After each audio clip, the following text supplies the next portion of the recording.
পাকিস্তানের বিপক্ষে 2 টেস্টের সিরিজ জেতায় ক্রিকেটারদের বোনাস দিতে চেয়েছিল বিসিবি, তবে ক্রিকেটাররা চেয়েছেন বোনাসের বদলে মিরপুরের শেরেবাংলা জাতীয় ক্রিকেট স্টেডিয়ামে আধুনিক সুযোগ সুবিধা বাড়ানো হোক, তৈরি করে দেওয়া হোক একটি সুইমিং পুল। কথা বলেছেন তামিম ইকবাল।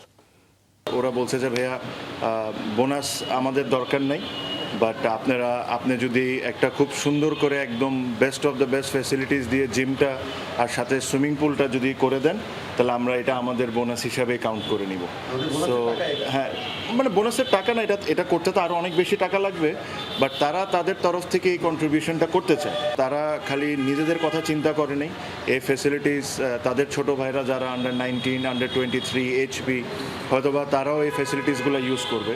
সো আমি তাদেরকে বলেছি যে পৃথিবীর বেস্ট অফ দ্য বেস্ট যে ইকুইপমেন্টস আছে ওগুলা দিয়ে আমরা এই জিমটাকে খুব সুন্দরভাবে জিম করে দিব, প্লাস সামনে সুইমিং পুল করে দিব, সাথে আইস বাথ, হট বাথের জন্য যেটা লেটেস্ট যে টেকনোলজি ওটা ইউজ করে, সো দ্যাট বারে বারে আইস এনে আইস বাথ করতে হবে, এগুলো করা লাগবে না, মেশিনই অটোমেটিকলি পানিকে ঠান্ডা করবে আর গরম করবে।